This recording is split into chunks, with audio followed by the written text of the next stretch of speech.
do Senhor Jesus, queridos irmãos e amigos, é com imenso prazer e alegria que estaremos estudando mais uma lição da nossa Escola Bíblica Dominical, primeiro trimestre de 2021, lição de número 2, sobre o tema A atuação do Espírito Santo no plano da redenção.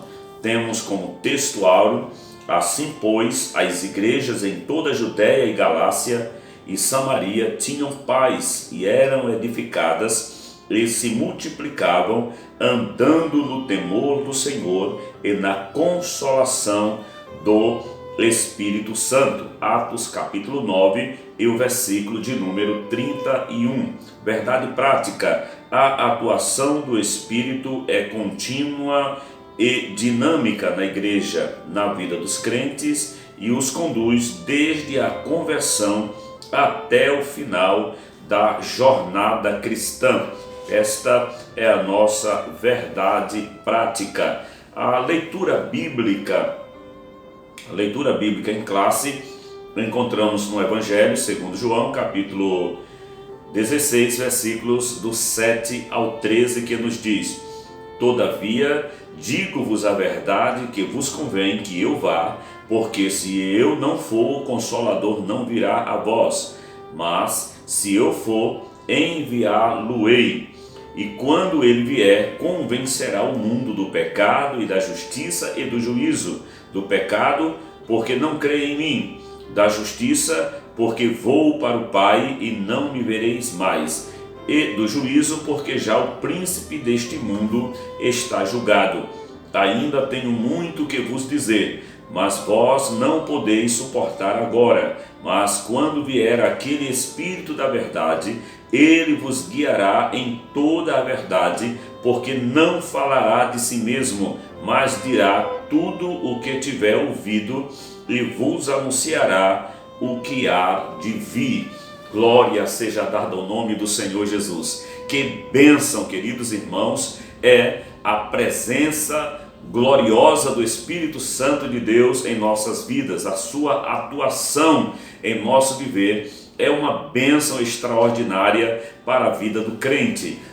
A nossa introdução desta lição diz o seguinte: aprendemos na lição passada quem é o Espírito Santo e agora vamos estudar sobre a ação dele no processo da salvação da humanidade e na edificação dos crentes. Este é o propósito e a proposta desta segunda lição. Primeiro tópico: o Espírito Santo como promessa. Glória a Deus, ele nos foi prometido. A salvação da humanidade foi um projeto do Deus Trino e Uno, planejado antes da fundação do mundo. Glória a Deus. O primeiro item fala acerca da promessa messiânica. Deus anunciou diversas vezes e de diversas maneiras pelos profetas a vinda do seu Filho como Salvador do mundo. Glória a Deus.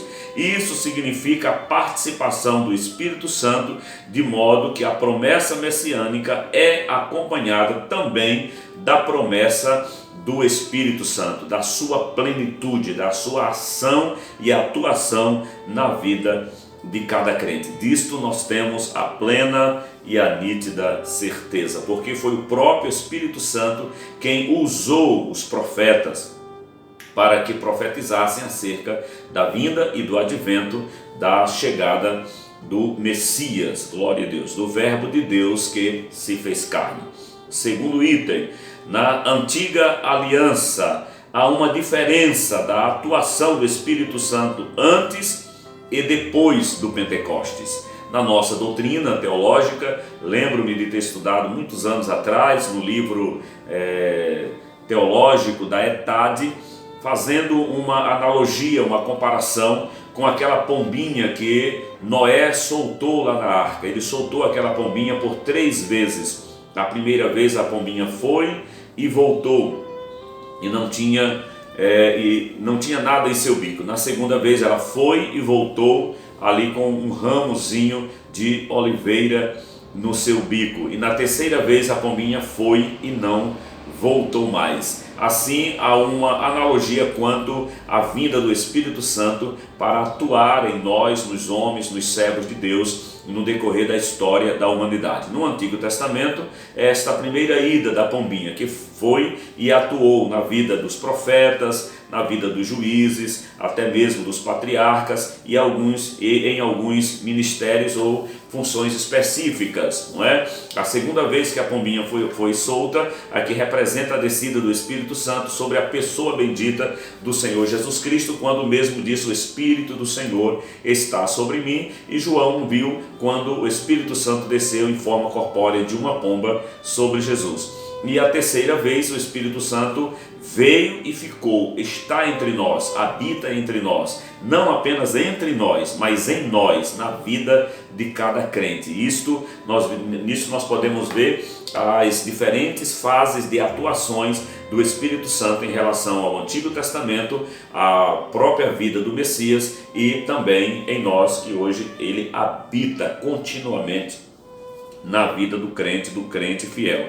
E esta ação do Espírito Santo, como falamos no Antigo Testamento, ele trazia uma capacitação aos homens, aos servos de Deus, para obras específicas, como sobre os profetas, trazendo aqui também a habilitação, a capacitação para uma determinada liderança. Estas habilitações eram espirituais, como as profecias e revelações e milagres, e também eram aptidões, como para artistas, Êxodo 31:3, e habilidades para liderança militar e política, como vemos em Juízes capítulo 3 e o versículo 10, e Zacarias capítulo 4, versículos 6 e 7.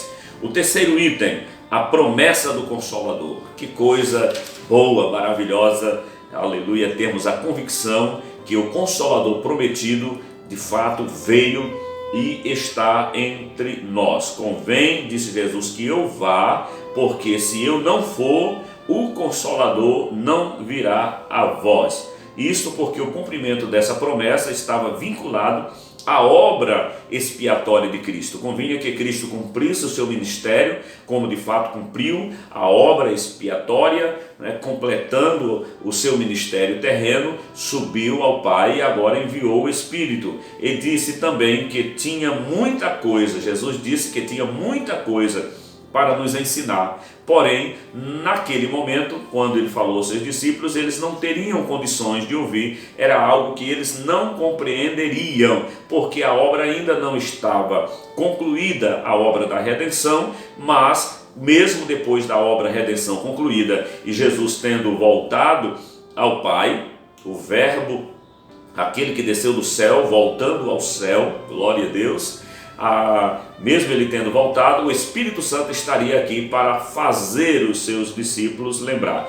Não poderiam naquele momento suportar a mensagem, eles não poderiam suportar a mensagem sem que o Espírito Santo estivesse sobre eles, para que eles compreendessem completamente o pleno conhecimento, tivesse o pleno conhecimento da redenção e da salvação, que é o próprio Espírito de Deus quem convence o homem. Jesus precisava voltar ao Pai para possibilitar a vinda do Consolador. Esta aqui é uma mensagem extraordinária, não é? A obra da redenção sendo atuada através da bendita e gloriosa Trindade. Glória a Deus. Segundo tópico, o Espírito Santo consola e ensina. O Consolador é enviado pelo Pai, em nome de Jesus, para ensinar os discípulos a fazê-los lembrar de tudo que o Filho ensinou e ainda para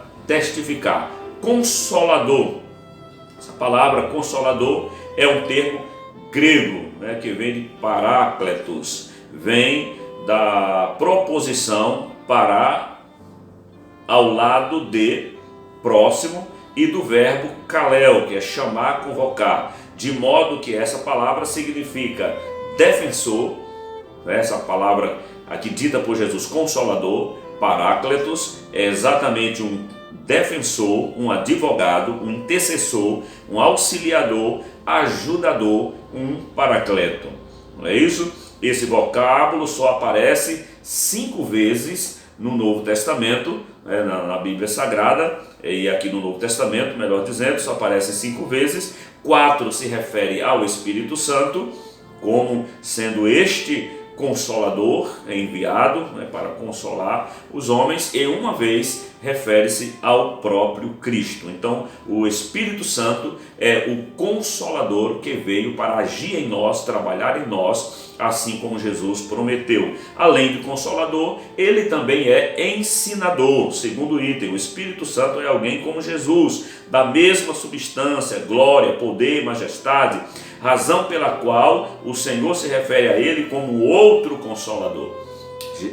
Assim como Jesus trouxe consolação para Israel, para os povos, o Espírito Santo também atua consolando, não apenas consolando, mas também ensinando, que é o segundo tópico. Assim como no ministério de Jesus, ele atuou muitas vezes trazendo ensinamentos extraordinários que surpreendiam os religiosos da época, os catedráticos da época, os inteligentes, dos conhecimentos religiosos da época. Então, Jesus surpreendeu a todos através do seu ensinamento, indo além apenas daquele conhecimento rígido de uma religião ritualista. Jesus trouxe algo a mais para ele quando revelou a graça de Deus. Aleluia, glória a Deus. E agora o Espírito Santo tem esta missão gloriosa. O Espírito nos ensina a compreender as Escrituras para evangelizar,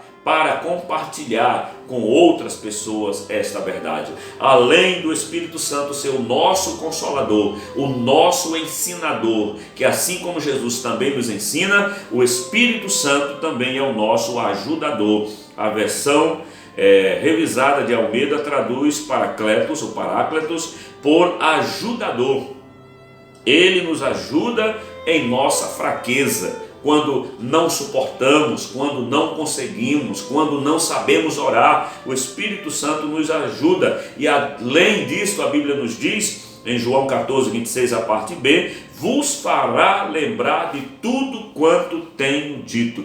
Tudo quanto Jesus ensinou, o Espírito Santo faria os seus discípulos lembrar, como a nós também. Convém aqui salientar, como bem disse o comentarista da nossa lição, que para o Espírito Santo lembrar, é preciso que aquele conhecimento já tenha estado em nossa lembrança, em nossa memória, em nós mesmos, e ele vai trazer à tona, ele vai fazer lembrar. E aqui quebra aquela ideia de alguém de que não é necessário estudar, pesquisar, ler bons livros que nos tragam esclarecimento bíblico. E esta visão é equivocada, porque o Espírito Santo, ele é um ensinador, sim, ele vai nos ensinar na medida que você vai lendo a palavra, ouvindo a palavra, ele vai nos dando o entendimento, o ensino, a compreensão daquilo que nós estamos lendo ou ouvindo, mas é necessário também a pesquisa da nossa parte, a leitura, a busca deste conhecimento, para que no momento próprio, oportuno, preciso, necessário, o Espírito Santo nos faça lembrar. Glória a Deus. Eu creio que isto é a experiência de muitos crentes quando nos colocamos diante de alguma situação que nós procuramos uma saída. Ali na hora nossa mente vai buscar alguma resposta para algumas indagações que nos são feitas, e de repente nós somos surpreendidos com memórias e lembranças que o Espírito Santo traz à tona, e nós mesmos nos surpreendemos. Como eu consegui dar essa resposta? Como eu consegui lembrar de tal coisa? Como eu consegui sair de tal situação? É a ajuda gloriosa do Espírito Santo, querido irmão, na minha vida e na tua vida, nos fazendo lembrar, aleluia, nos dando condições de vencer as adversidades que nos são impostas. Terceiro tópico da lição, primeiro item, fala acerca o Espírito Santo convence o mundo do pecado. O terceiro tópico é: o Espírito Santo reprova e convence o mundo. O Espírito Santo reprova o mundo, o comportamento mundano, as ações mundanas. Ele reprova e convence o mundo da necessidade de um Salvador, de um Redentor, de um Cristo. Que coisa maravilhosa! Uma vez realizada a obra da redenção, o Espírito Santo veio para convencer o mundo do pecado, da justiça e do juízo. A salvação está à disposição de todos. Embora nem todos queiram a salvação, mas a salvação está à disposição de todos. Isto é algo maravilhoso. Mas há a necessidade de alguém persuadir a humanidade. Esse alguém é, sem dúvida, o Espírito Santo. Agora sim, primeiro item: o Espírito Santo convence o mundo. Glória a Deus. É o Espírito Santo que convence ou persuade o mundo do pecado. Jesus disse aqui pecado e não pecados. Isso porque ele não está falando de algum pecado ou transgressão específica. Romanos capítulo 3, versículo 23. Mas da incredulidade. Isso é pecado. Do pecado daqueles que, como ele mesmo disse, dos que não creem em mim. Esse pecado que o Espírito Santo convence aqui o homem, não é de pecados cometidos particularmente por alguém, mas aqui fala do próprio homem não conhecer a Deus e viver no seu pecado, no pecado aqui da ignorância, do não conhecimento, que ele tem um Salvador, que tem um Redentor, que quer mudar a sua vida, que quer perdoar os seus pecados, quer perdoar as suas transgressões. O Espírito Santo convence o homem que o homem é pecador e precisa de um Redentor, de um Salvador, e isto é algo muito gratificante para nós termos esta ajuda gloriosa do poderoso Espírito Santo de Deus. Segundo item: o Espírito Santo convence o mundo da justiça. A justiça a que o Espírito Santo convence o mundo é a justiça impecável de Cristo. João 8,46. Jesus Cristo, ele cometeu um ato de justiça, justificando o homem diante de Deus quando entregou a sua própria vida. Deus se satisfaz. Por isso, o profeta Isaías, no capítulo 53, ele diz: ao Senhor agradou moê-lo. E Paulo, escrevendo aos Romanos, no capítulo 8, ele também diz: aquele que nem mesmo ao seu próprio filho poupou. Deus se satisfez, a justiça foi feita no ato redentor do Senhor Jesus Cristo. E é o Espírito Santo quem convence o homem desta justiça. O Espírito Santo, nos convence de que Jesus voltou ao Pai. O mundo agora não vê Jesus, mas o Consolador continua persuadindo as pessoas da justiça de Cristo, do ato de justiça de Cristo, da justiça que ele propicia para nós. Glória a Deus. O Consolador nos leva a Jesus, o nosso advogado. Somos homens falíveis, pecadores que precisam de um Salvador, e este Consolador que convence o homem é quem nos leva até Cristo, para conhecer o nosso advogado e sermos justificados através dele. Que coisa maravilhosa! É isso que a Bíblia diz: temos um advogado para com o Pai, Jesus Cristo, o justo. Terceiro item: o Espírito Santo convence. Glória a Deus! O Espírito Santo convence o mundo da justiça, como também convence o mundo do juízo. E este juízo que nós vemos aqui, o Espírito Santo convence o mundo do juízo, ou seja, trata-se do julgamento,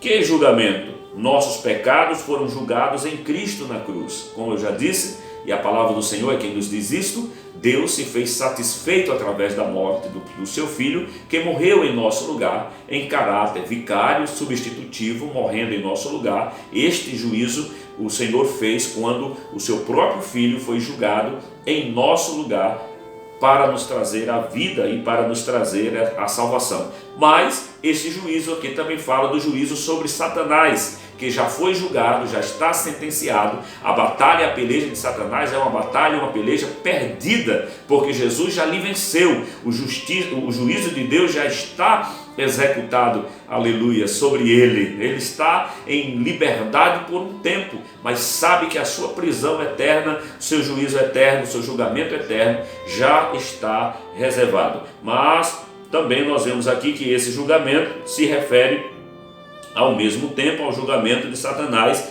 que já começou e será concluído na consumação do século, assim como nós já vimos aqui. Então, o terceiro item, ou o terceiro tópico da lição fala: o Espírito Santo reprova e convence o mundo. O Espírito Santo convence o mundo do pecado que o homem é pecador e precisa de um Salvador. Ele convence o mundo da justiça, que foi feita em Cristo, através de Cristo, que satisfez a Deus, como também do juízo que Jesus tomou sobre si para nos dar vida eterna e salvação, e do juízo sobre a condenação de Satanás. Conclusão: diante do exposto, ficamos sabendo que o sentido de consolador aplicado ao Espírito é inerente à sua natureza e obra. O Espírito Santo atua na igreja para guiar o povo de Deus de forma coletiva, como as ovelhas, inclusivemente, e age, ou melhor, individualmente,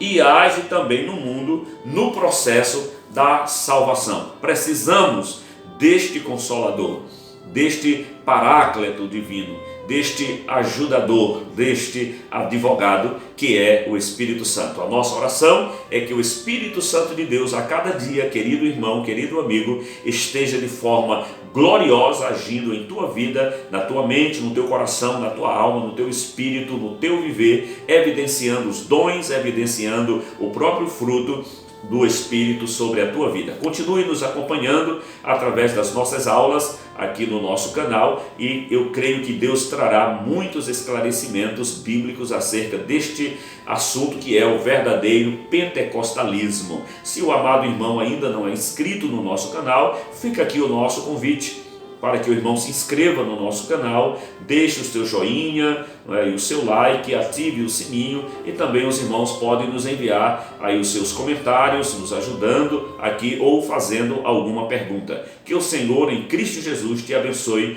de uma maneira extraordinária, amado irmão.